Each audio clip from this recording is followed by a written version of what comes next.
Hi friends, ಎಲ್ಲರಿಗೂ ನಮಸ್ಕಾರ. Cook with me ಚಾನಲ್ಗೆ ನಿಮಗೆಲ್ಲ ಸ್ವಾಗತ. ಯಾರೆಲ್ಲ ನನ್ನ ಚಾನಲ್ನ ಮೊದಲನೇ ಬಾರಿ ನೋಡ್ತಾ ಇದ್ದೀರಾ, ನನ್ನ ಚಾನಲ್ನ ಸಬ್ಸ್ಕ್ರೈಬ್ ಮಾಡೋದನ್ನ ಮರಿಬೇಡಿ.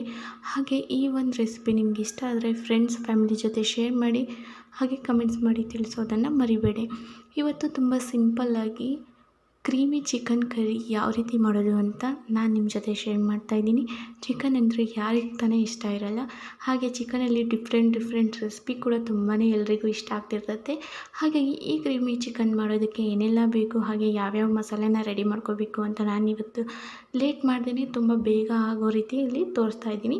ಈಗ ನೋಡಿ, 10ರಿಂದ 11 ಈರುಳ್ಳಿನ ಸಣ್ಣದಾಗಿ ಕಟ್ ಮಾಡ್ಕೊಬಿಟ್ಟು ಅದನ್ನು ಸ್ವಲ್ಪ ಫ್ರೈ ಮಾಡ್ಕೊಳ್ಳೋಣ.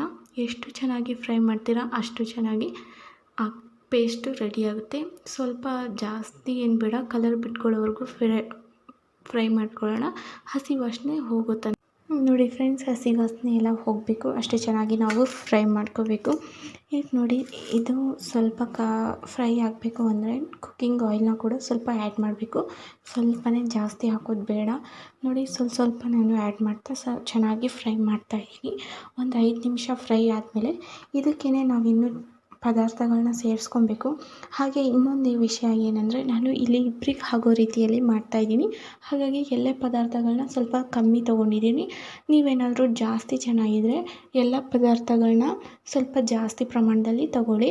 ಈಗ ನೋಡಿ, ಎಣ್ಣೆ ಹಾಕ್ತಾ ಚೆನ್ನಾಗಿ ಫ್ರೈ ಮಾಡ್ತಾಯಿದ್ದೀನಿ. ಎಷ್ಟು ಚೆನ್ನಾಗಿ ನೀವು ಫ್ರೈ ಮಾಡ್ತೀರೋ ಅಷ್ಟೇ ಚೆನ್ನಾಗಿ ನಿಮ್ಮ ಮಸಾಲೆ ಕೂಡ ರೆಡಿಯಾಗುತ್ತೆ. ಇಲ್ಲಿ ಇವಾಗ ಕಲರ್ ಸ್ವಲ್ಪ ಈರುಳ್ಳಿದು ಚೇಂಜ್ ಆದಮೇಲೆ ನಾನು ಇದಕ್ಕೆ ಹಸಿ ಮೆಣಸಿನ್ಕಾಯಿನ ಆ್ಯಡ್ ಮಾಡ್ತಾಯಿದ್ದೀನಿ. ನೀವು ಸ್ಪೈಸಿ ತಿನ್ನೋರು, ಖಾರ ಜಾಸ್ತಿ ತಿನ್ನೋರಾದರೆ ಜಾಸ್ತಿ ಹಾಕ್ಕೊಳ್ಳಿ. ನಾವು ಇಲ್ಲಿ ಮೀಡಿಯಮ್ ತಿಂತೀವಿ, ಹಾಗಾಗಿ ಒಂದು 11 ಹಾಕ್ಕೊಂಡಿದ್ದೀನಿ. ನೀವು ಜಾಸ್ತಿ ತಿನ್ನೋರಾದರೆ ಜಾಸ್ತಿ ಆ್ಯಡ್ ಮಾಡ್ಕೊಳ್ಳಿ. ಕೆಲವೊಂದು ಮನೇಲಿ ಮಕ್ಕಳೆಲ್ಲ ಇರ್ತಾರೆ, ಹಾಗಾಗಿ ನೋಡ್ಕೊಂಬಿಟ್ಟು ಆ್ಯಡ್ ಮಾಡ್ಕೊಳ್ಳಿ. ಇದಕ್ಕೆ ಕೂಡ ಮೆಣಸಿನ್ಕಾಯಿ ಕೂಡ ಚೆನ್ನಾಗಿ ಫ್ರೈ ಆಗಬೇಕಲ್ವ, ಅದಕ್ಕೆ ಕೂಡ ಸ್ವಲ್ಪ ಹಸಿಮೆಣಸಿನ್ಕಾಯಿನ ಹಾಕ್ತಾ ನಾನು ಇಲ್ಲಿ ಕುಕ್ಕಿಂಗ್ ಆಯಿಲ್ನ ಹಾಕ್ತಾ ಫ್ರೈ ಮಾಡ್ತಾಯಿದ್ದೀನಿ. ಈಗ ನೋಡಿ, ಚೆನ್ನಾಗಿ ಫ್ರೈ ಆಗ್ತಾಯಿದೆ. ಇನ್ನೂವರೆಗೂ ಯಾರು ನನ್ನ ಚಾನಲ್ನ ಸಬ್ಸ್ಕ್ರೈಬ್ ಮಾಡ್ಕೊಂಡಿಲ್ಲ, ಪ್ಲೀಸ್ ಸಬ್ಸ್ಕ್ರೈಬ್ ಮಾಡ್ಕೊಳ್ಳಿ, ಹಾಗೆ ಲೈಕ್ ಮಾಡಿ. ಇಲ್ಲಿ ನೋಡಿ, ಚೆನ್ನಾಗಿ ಫ್ರೈ ಆಗಿದೆ.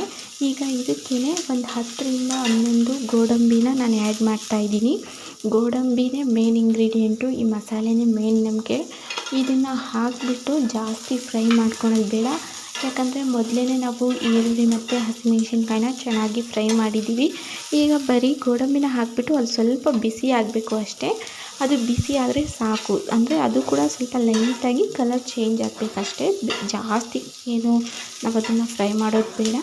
ಇಲ್ಲಿ ಸ್ವಲ್ಪ ಅದು ಕೂಡ ಹಾಕಿಬಿಟ್ಟು ಒಂದು 5 ನಿಮಿಷ ಸಾಕಷ್ಟೇ. ಅದನ್ನು ಸ್ವಲ್ಪ ಚೆನ್ನಾಗಿ ತಿರುಗಿಸ್ಕೊಳ್ಳೋಣ ಹಂಚ ಮೇಲೆ. ಈಗ ನೋಡಿ, ಎಲ್ಲ ಫ್ರೈ ಆಗಿದೆ. ಇದು ತಣ್ಣಗಾಗಿಬಿಟ್ಟು ಒಂದು ಮಿಕ್ಸಿ ಜಾರ್ಗೆ ಹಾಕಿಬಿಟ್ಟು ಚೆನ್ನಾಗಿ, ಅಂದರೆ ಎಷ್ಟು ಸ್ಮೂತಾಗಿ ನೀವು ಪೇಸ್ಟ್ ಮಾಡ್ತೀರಾ ಅಷ್ಟೇ ಸ್ಮೂತಾಗಿ ನಿಮ್ಮ ಕರಿ ರೆಡಿಯಾಗುತ್ತೆ. ಚಿಕನ್ ಕ್ರೀಮಿ ಕರಿ ತುಂಬ ಚೆನ್ನಾಗಿ ರೆಡಿಯಾಗುತ್ತೆ. ಈಗ ನೋಡಿ, ಆದಷ್ಟು ನಾನು ಸಣ್ಣಕ್ಕೆ ಪೇಸ್ಟ್ ಮಾಡಿಕೊಂಡೆ. ಪೇಸ್ಟ್ ಎಲ್ಲ ರೆಡಿ ಆದಮೇಲೆ ಒಂದು ಗ್ಯಾಸ್ ಮೇಲೆ ಒಂದು ಪಾತ್ರೆನ ಇಟ್ಕೊಂಡ್ಬಿಟ್ಟು ಕುಕ್ಕಿಂಗ್ ಆಯಿಲ್ನ ಆ್ಯಡ್ ಮಾಡಿದ್ದೀನಿ. ಎಣ್ಣೆ ಕೂಡ ನೋಡ್ಕೊಂಬಿಟ್ಟು ಆ್ಯಡ್ ಮಾಡ್ಕೊಳ್ಳಿ. ಈಗ ಸ್ವಲ್ಪ ಎಣ್ಣೆನ ಒಂದು 5 ನಿಮಿಷ ಬಿಡೋಣ, ಯಾಕಂದರೆ ಎಣ್ಣೆ ಕಾದ್ಮೇಲೆ ನಾವು ಇದಕ್ಕೆ ಕಟ್ ಮಾಡಿರ್ತಕ್ಕಂಥ ಸಣ್ಣದಾಗಿ ಕಟ್ ಮಾಡಿರ್ತಕ್ಕಂಥ ಈರುಳ್ಳಿ ಆ್ಯಡ್ ಮಾಡಿಕೊಂಡು ಫ್ರೈ ಮಾಡ್ಕೋಬೇಕು. ಕೆಲವೊಂದು ಸತಿ ಏನಾಗ್ಬಿಡುತ್ತೆ ಅಂದರೆ, ಎಣ್ಣೆ ಇನ್ನೂ ಕಾದಿರಲ್ಲ, ಆಗಲೇ ನಾವು ಎಲ್ಲನೂ ಹಾಕಿಬಿಟ್ಟು ಫ್ರೈ ಮಾಡಿರ್ತೀವಿ. ಆ ರೀತಿ ಮಾಡ್ಕೊಳ್ಳೋದು ಬೇಡ. ಒಂದು 5 ನಿಮಿಷ ವೆಯ್ಟ್ ಮಾಡೋಣ. ಒಂದು 5 ನಿಮಿಷ ಆದಮೇಲೆ ಇದಕ್ಕೆ ನಾವೇನು ಕಟ್ ಮಾಡಿರ್ತಕ್ಕಂಥ ಮೀಡಿಯಮ್ ಸೈಜ್ ಈರುಳ್ಳಿ ಇದೆಯಲ್ಲ, ಒಂದು ಸೈಜಲ್ಲಿ ನಾನು ತೊಗೊಂಡಿದ್ದೀನಿ. ಇಬ್ಬರಿಗೆ ಮಾಡೋದ್ರಿಂದ ನಾನು ಎಲ್ಲ ಪದಾರ್ಥನೂ ಕಮ್ಮಿ ತೊಗೊಂಡಿದ್ದೀನಿ. ನಿಮ್ಮ ಮನೇಲಿ ಜಾಸ್ತಿ ಜನ ಇದ್ದರೆ ನೀವು ಎಲ್ಲ ಪದಾರ್ಥಗಳನ್ನು ಜಾಸ್ತಿ ತೊಗೊಳ್ಳಿ. ಈಗ ನೋಡಿ, ಕಟ್ ಮಾಡಿರ್ತಕ್ಕಂತಹ ಈರುಳ್ಳಿನ ಇದಕ್ಕೆ ಆ್ಯಡ್ ಮಾಡಿಬಿಟ್ಟು ಒಂದು 5 ನಿಮಿಷ ಫ್ರೈ ಮಾಡ್ಕೊಳ್ಳೋಣ. ಅಂದರೆ ಜಾಸ್ತಿ ಏನು ಕಲರೆಲ್ಲ ಚೇಂಜ್ ಆಗೋದು ಬೇಡ, ಯಾಕಂದರೆ ಚಿಕನ್ ಕ್ರೀಮಿ ಕರಿ ಮಾಡೋದ್ರಿಂದ ನಾವು ಜಾಸ್ತಿ ಫ್ರೈ ಮಾಡೋದೇನು ಬೇಡ. ಯಾಕಂದರೆ ಕೆಲವೊಂದು ಬಿರಿಯಾನಿ ಮಾಡ್ಕೊಳ್ಳೋಕ್ಕಾದರೆ ನಾವು ಅದನ್ನು ಬಿರಿಸ್ತಾ ಥರ ಕ್ರಿಸ್ಪಿಯಾಗಿ ಮಾಡ್ಕೊತೀವಿ, ಗೋಲ್ಡನ್ ಬ್ರೌನ್ ಆಗೋವರೆಗೂ. ಇಲ್ಲಿ ಆ ರೀತಿ ಮಾಡೋದೇನು ಬೇಡ, ಒಂದು 5 ನಿಮಿಷ ಆದರೆ ಸಾಕು. ಒಂದು 5 ನಿಮಿಷ ಆದಮೇಲೆ ಇದಕ್ಕೆ ನಾವು ಚಿಕನ್ ಏನು ವಾಶ್ ಮಾಡಿ ಇಟ್ಕೊಂಡಿರ್ತೀವಲ್ಲ, ಆ ಚಿಕನ್ನ ಆ್ಯಡ್ ಮಾಡ್ಕೊಳ್ಳೋಣ. ಇದಕ್ಕೆ ನಾವು ಮತ್ತು ಯಾವುದೇ ಜಿಂಜರ್ ಗಾರ್ಲಿಕ್ ಪೇಸ್ಟು ಯಾವುದನ್ನು ಯೂಸ್ ಮಾಡ್ತಾಯಿಲ್ಲ. ಕೆಲವೊಬ್ಬರು ಹಾಕೋರಾದರೆ ಹಾಕಿ, ಆದರೆ ನಾನು ಏನು ಹೇಳ್ತೀನಿ ಅಂದರೆ ಹಾಕಬೇಡಿ, ಯಾಕಂದರೆ ಮಸಾಲೆ ನಾವು ರೆಡಿ ಮಾಡ್ಕೊಂಡಿರ್ತೀವಲ್ಲ ಅದು ಇದಕ್ಕೆ ಸಖತ್ತಾದ ಟೇಸ್ಟ್ ಕೊಡುತ್ತೆ. ನೀವು ಹಾಕಬೇಡಿ, ಯಾಕಂದರೆ ಅದು ಎಲ್ಲ ಭಾಳ ಸತಿ ಯೂಸ್ ಮಾಡಿರ್ತೀರ. ಈ ಈ ರೀತಿ ಒಂದು ಸತಿ ನೀವು ಟ್ರೈ ಮಾಡಿ, ಖಂಡಿತವಾಗ್ಲೂ ಮನೇಲಿ ಎಲ್ಲರೂ ಇಷ್ಟಪಡ್ತಾರೆ. ಹಾಗೆ ಮಕ್ಕಳಂತೂ ಇನ್ನೂ ತುಂಬ ಇಷ್ಟಪಡ್ತಾರೆ. ಯಾಕಂದರೆ ಕೆಲವೊಂದು ಸತಿ ನಾವು ಸ್ಪೈಸಿಯಾಗಿ ಮಾಡೋದ್ರಿಂದ ಮಕ್ಕಳು ತಿನ್ನೋಕ್ಕಾಗಲ್ಲ ಜಾಸ್ತಿ, ಚಿಕ್ಕ ಮಕ್ಕಳು. ಹಾಗಾಗಿ ಈ ರೀತಿ ಮಾಡಿ ಅವರು ಕೂಡ ತುಂಬ ಇಷ್ಟಪಟ್ಟು ತಿಂತಾರೆ. ಈಗ ನೋಡಿ ಸ್ವಲ್ಪ ಚಿಕನ್ನು ಫ್ರೈ ಆಗಿದೆ, ಅಂದರೆ ಚಿಕನ್ ಆಗಿರೋದ್ರಿಂದ ತುಂಬ ಬೇಗ ಬೇಯುತ್ತೆ ಅಲ್ಲಿಗೆ, ಅದಕ್ಕಾಗಿ ನಾನು ಪಾತ್ರೆಯಲ್ಲೇ ಮಾಡ್ಕೊತಾ ಇದ್ದೀನಿ. ನಿಮಗೆ ಟೈಮ್ ಇಲ್ಲ, ಟೈಮ್ ನೋಡಬೇಕು ಅನ್ನೋರಾದರೆ ಈ ರೆಸಿಪಿನ ನೀವು ಕುಕ್ಕರಲ್ಲೂ ಟ್ರೈ ಮಾಡ್ಬೋದು, ಏನು ತೊಂದರೆ ಇಲ್ಲ. ಆದರೆ ಕುಕ್ಕರ್ ಆದರೆ ತುಂಬ ಬೇಗ ಬೇಯುತ್ತೆ. ಚಿಕನ್ ಆಲ್ಮೋಸ್ಟ್ ಬೇಗನೆ ಬೆಂದೋಗುತ್ತೆ, ಹಾಗಾಗಿ ನಾನು ಪಾತ್ರೆಯಲ್ಲಿ ಮಾಡ್ತಾಯಿದ್ದೀನಿ. ಈಗ ನೋಡಿ ಚಿಕನ್ ಸ್ವಲ್ಪ ಬೆಂದಿದೆ. ಅದಕ್ಕೆ ನಾನು ರುಚಿಗೆ ತಕ್ಕಷ್ಟು ಉಪ್ಪನ್ನು ಹಾಕ್ತಾಯಿದ್ದೀನಿ. ಉಪ್ಪು ನೋಡ್ಕೊಂಬಿಟ್ಟು ಹಾಕ್ಕೊಳ್ಳಿ. ಜಾಸ್ತಿ ಆದರೂ ಚೆನ್ನಾಗಿರಲ್ಲ, ಕಡಿಮೆ ಆದ್ರೂ ಚೆನ್ನಾಗಿರಲ್ಲ. ಹಾಗಾಗಿ ರುಚಿಗೆ ತಕ್ಕಷ್ಟು ಉಪ್ಪನ್ನ ಆ್ಯಡ್ ಮಾಡ್ತಾಯಿದ್ದೀನಿ. ಈಗ ಇದಕ್ಕೇ ಸ್ವಲ್ಪ ಅರಿಶಿನ ನಾನು ಸ್ವಲ್ಪ ಹಾಕ್ತಾಯಿದ್ದೀನಿ. ಒಂದೊಂದು ಸತಿ ನನ್ನ ಕೈಲಿ ಜಾಸ್ತಿ ಅರಿಶಿನ ಕೂಡ ಬಿದ್ದಿದೆ, ಆದರೆ ಇಲ್ಲಿ ನೋಡಿಬಿಟ್ಟು ಹಾಕ್ಕೊತಾ ಇದ್ದೀನಿ. ಸ್ವಲ್ಪ ಅರಿಶಿನ ಹಾಕಿದ ಆದಮೇಲೆ ಗುಂಟೂರು ಬ್ಯಾಡಗಿ ಮೆಣಸಿನ್ಕಾಯಿ ಎರಡನ್ನೂ ಸೇರಿಸಿ ಮಸಾಲೆ ಪುಡಿನ ಮಾಡ್ಕೊಂಡಿದ್ದೀನಿ. ಆ ಮಸಾಲೆನ ಕೂಡ ಹಾಕ್ತಾಯಿದ್ದೀನಿ. ಖಾರನೂ ಜಾಸ್ತಿ ನೀವು ತಿಂತೀರಾ ಅಂದರೆ ಜಾಸ್ತಿ ಹಾಕ್ಕೊಳ್ಳಿ, ಮೀಡಿಯಮ್ ತಿನ್ನೋರಾದರೆ ಮೀಡಿಯಮ್ ಹಾಕ್ಕೊಳ್ಳಿ. ಅದಾದಮೇಲೆ ನಾವು ಏನು ಮಸಾಲೆ ರುಬ್ಬಿ ತಯಾರು ಮಾಡಿ ಇಟ್ಕೊಂಡಿದ್ದೀವಲ್ಲ, ಆ ಮಸಾಲೆನ ಇದಕ್ಕೆ ಹಾಕಿಬಿಟ್ಟು ಚೆನ್ನಾಗಿ ಮಿಕ್ಸ್ ಮಾಡ್ಕೊಳ್ಳೋಣ. ಹಾಗೆ ಇದು ಚಿಕನ್ ಗ್ರೇವಿ ಆಗಿರೋದ್ರಿಂದ, ಅಂದರೆ ಚಪಾತಿ ಅನ್ನಕ್ಕೆ ಮುದ್ದೆಗೆ ಮಾಡ್ಕೊತಾರೋ ಇದರಿಂದ ನೀರಾಗಿದ್ದರೆ ಚೆನ್ನಾಗಿ ಅನಿಸಲ್ಲ. ಅಕಸ್ಮಾತ್ ನಿಮಗೇನಾದರೂ ಸ್ವಲ್ಪ ಗ್ರೇವಿ ನೀರು ಥರ ಇರಬೇಕು ಅಂದರೆ ನೀವೇನು ಮಸಾಲೆ ರೆಡಿ ಮಾಡ್ಕೊಂಡಿರ್ತೀರಲ್ಲ, ಅದರಲ್ಲೇ 1.5 ಲೋಟದಷ್ಟು ನೀರು ಅಥವಾ 1 ಕಪ್ ಆಗೋಷ್ಟು ನೀರನ್ನ ಹಾಕಿಬಿಟ್ಟು ಆ್ಯಡ್ ಮಾಡ್ಕೊಳ್ಳಿ. ಜಾಸ್ತಿ ನೀರೆಲ್ಲ ಹಾಕಕ್ಕೆ ಹೋಗಬೇಡಿ, ಯಾಕಂದರೆ ಜಾಸ್ತಿ ನೀರಾದರೆ ತಿನ್ನೋಕ್ಕೆ ಚೆನ್ನಾಗಿ ಅನಿಸಲ್ಲ. ಅಂದರೆ ಚೆನ್ನಾಗಿರುತ್ತೆ, ಆದರೆ ಆ ಟೇಸ್ಟ್ ಕೊಡಲ್ಲ, ಗ್ರೇವಿ ಕೊಡೋ ಅಷ್ಟು ಟೇಸ್ಟ್ ಅದು ಕೊಡಲ್ಲ.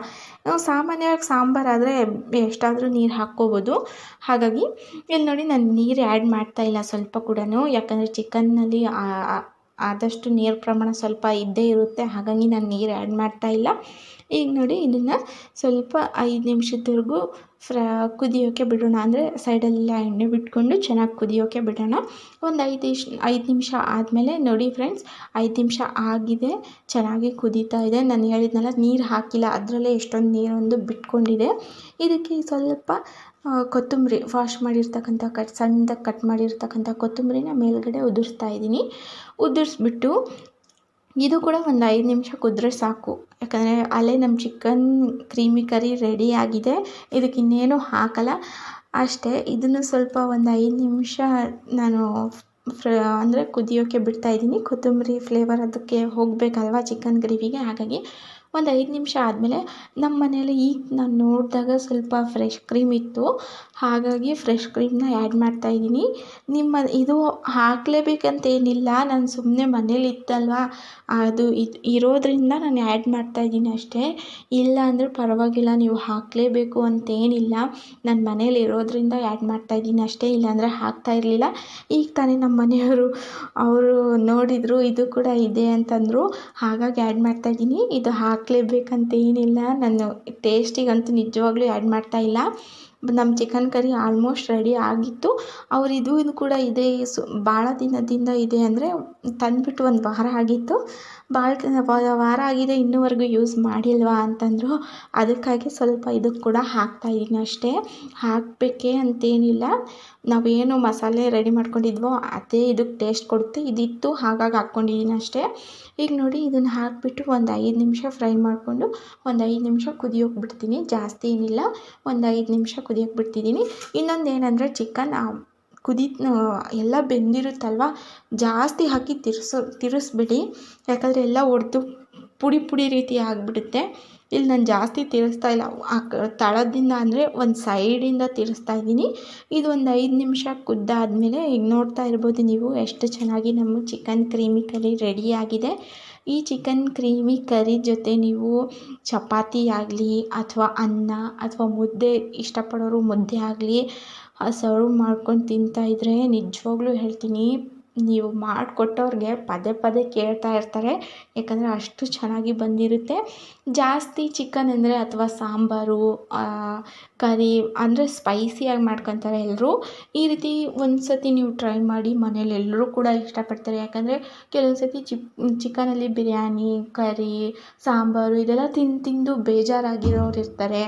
ಅದೇ ರೀತಿ ಹೊಸ ಸ್ಟೈಲಲ್ಲಿ ಹೊಸ ರೆಸಿಪಿನ ನೀವು ಮಾಡಿಕೊಟ್ರೆ ನಿಜವಾಗ್ಲೂ ನಿಮ್ಮನ್ನು ಹೊಗಳ್ತಾನೆ ಅವ್ರು ಇದಾಗ್ಬಿಡ್ತಾರೆ. ಯಾಕಂದರೆ ಅಷ್ಟು ಟೇಸ್ಟಿಯಾಗಿ ಆಗುತ್ತೆ. ಮತ್ತು ಏನಂದರೆ ಇನ್ನೊಂದು ಹೊಸ ರೆಸಿಪಿ ನಿಮಗೆ ಕೂಡ ಸಿಕ್ತಾಗುತ್ತೆ ಮತ್ತು ತಿನ್ನೋಕ್ಕೆ ಅವ್ರು ಕೂಡ ತುಂಬಾ ಇಷ್ಟವಾಗಿ ತಿಂತಾರೆ. ಮತ್ತು ಇಲ್ಲಿ ನೋಡ್ತಾ ಇರ್ಬೋದು ನಮ್ಮ ಚಿಕನ್ ಕ್ರೀಮಿ ಕರಿ ಎಷ್ಟು ಚೆನ್ನಾಗಿ ರೆಡಿಯಾಗಿದೆ. ಇದನ್ನು ನಾನು ನಿಮಗೆ ಹತ್ತಿರದಿಂದ ತೋರಿಸ್ತಾ ಇದ್ದೀನಿ ನೋಡಿ. ಯಾವುದೇ ನೀರು ಕೂಡ ನಾನು ಆ್ಯಡ್ ಮಾಡಿಲ್ಲ. ಚಿಕನಲ್ಲೇ ನೀರು ಇರುತ್ತಲ್ಲ ಅದೇ ಬಿಟ್ಕೊಳ್ಳುತ್ತೆ. ಹಾಗಾಗಿ ನಾನು ನೀರು ಆ್ಯಡ್ ಮಾಡ್ತಾ ಇಲ್ಲ. ಈಗ ಈ ಚಿಕನ್ ಕರಿನ ನಾನು ಸೈಡಲ್ಲಿ ಎತ್ತಿಟ್ಬಿಟ್ಟು ಕೂಡ ತೋರಿಸ್ತೀನಿ ಹತ್ತಿರದಿಂದ. ನೀವು ನೋಡ್ತಾ ಇರ್ಬೋದು ನಾನು ಯಾವುದೇ ಜಾಸ್ತಿ ಜಿಂಜರ್ ಗಾರ್ಲಿಕ್ ಪೇಸ್ಟು, ಪುದೀನ, ಚಿಕನ್ ಮಸಾಲ ಈಗೆಲ್ಲ ಏನಂದರೆ ಹೊರಗಡೆನೇ ಚಿಕನ್ ಮಸಾಲ ಎಲ್ಲ ಸಿಗುತ್ತೆ, ಅದೆಲ್ಲ ಹಾಕ್ಕೊಂಡ್ಬಿಟ್ಟು ಮಾಡಿದರೆ ಟೇಸ್ಟ್ ಬರುತ್ತೆ, ಇಲ್ಲ ಅಂತಲ್ಲ.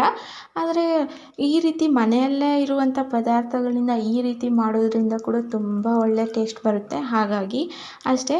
ನೋಡಿದ್ರಲ್ಲ ಫ್ರೆಂಡ್ಸ್, ಎಷ್ಟು ಸಿಂಪಲ್ಲಾಗಿ ಚಿಕನ್ ಕ್ರೀಮಿ ಕರಿ ಮಾಡೋದನ್ನ ನಾನು ನಿಮ್ಮ ಜೊತೆ ಶೇರ್ ಅಂದರೆ ರೆಸಿಪಿನ ಶೇರ್ ಮಾಡಿದ್ದೀನಿ. ಈ ರೆಸಿಪಿ ನಿಮ್ಗೆ ಇಷ್ಟ ಆದರೆ ನನ್ನ ಚಾನಲ್ನ ಸಬ್ಸ್ಕ್ರೈಬ್ ಮಾಡೋದನ್ನ ಮರಿಬೇಡಿ. ಇನ್ನಷ್ಟು ಹೊಸ ರೆಸಿಪೀಸ್ಗಳೊಂದಿಗೆ ಸಿಗೋಣ ಅಂತ ಹೇಳ್ತಾ ಥ್ಯಾಂಕ್ ಯು ಫಾರ್ ವಾಚಿಂಗ್. ಆದರೆ ಈ ಕೆಲವೊಬ್ಬರು ಏನಂದರೆ ಇನ್ನೂವರೆಗೂ ನನ್ನ ಚಾನಲ್ನ ಸಬ್ಸ್ಕ್ರೈಬ್ ಮಾಡದೆ ನೋಡ್ತಾ ಇದ್ದೀರಾ. ಪ್ಲೀಸ್ ಚಾನಲ್ನ